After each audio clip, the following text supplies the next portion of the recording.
Par l'onction vient la révélation. De manière générale, nous pouvons accepter que le Saint-Esprit réalise toutes choses, qu'il en ait l'initiative, qu'il conduise, étant la force et inspirant tout. Mais c'est l'éducation de toute une vie, et cela nécessite que tout nous soit donné par révélation. C'est la raison pour laquelle les prophètes à l'origine étaient appelés voyants, des hommes qui voient. Ils voyaient ce que les autres ne voyaient pas. Ils voyaient ce qu'il était impossible que les autres puissent voir, même pour des gens religieux ou craignant Dieu. Ils voyaient par révélation. Le ministère prophétique implique la révélation, c'est un ministère de révélation. Plus avant, nous examinerons cela de plus près dans les prochains audios.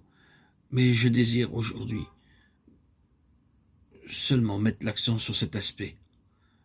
Maintenant, je ne me réfère pas en disant cela à une révélation en dehors des Écritures. Je ne cautionne pas certains prophètes aujourd'hui dans l'Église qui prophétisent en dehors de ce qui est scripturaire.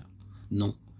Mais dans la révélation déjà donnée, et Dieu sait combien cela est suffisant, le Saint-Esprit intervient pour révéler ce que l'œil n'a pas vu et que l'oreille n'a pas entendu.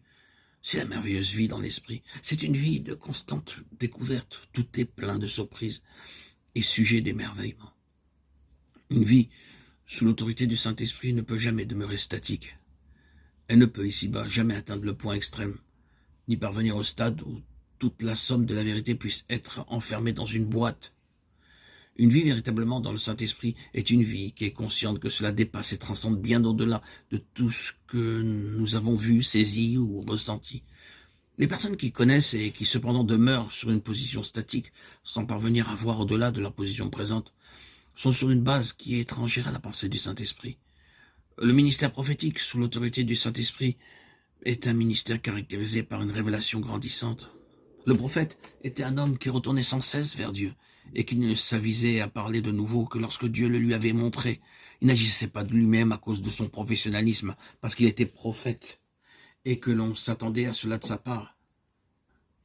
Il n'y avait rien de professionnel dans son attitude.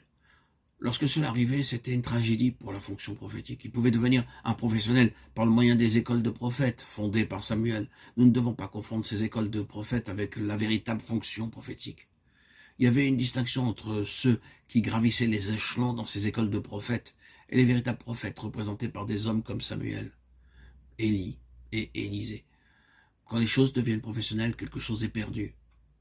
Car la véritable essence et la nature du ministère prophétique sont ceux qui procèdent constamment d'une fraîche révélation. Une chose révélée et nouvelle, cela peut être une chose ancienne, mais il y a quelque chose de frais. Lorsque la révélation est accordée, cela est si neuf et merveilleux que les effets se traduisent par quelque chose de jamais vu auparavant, quoique des milliers aient pu le voir avant cela. C'est la nature de la révélation de maintenir les choses vivantes, fraîches et pleines de l'énergie divine. Vous ne pouvez pas recouvrer une ancienne position uniquement par le moyen d'une doctrine ancienne. Vous ne pourrez jamais recouvrer quelque chose de divin et qui est perdu en déclarant seulement l'exacte vérité. Vous pouvez déclarer avec exactitude la vérité décrite dans le Nouveau Testament, mais vous serez toujours bien loin des résultats obtenus au cours de cette période.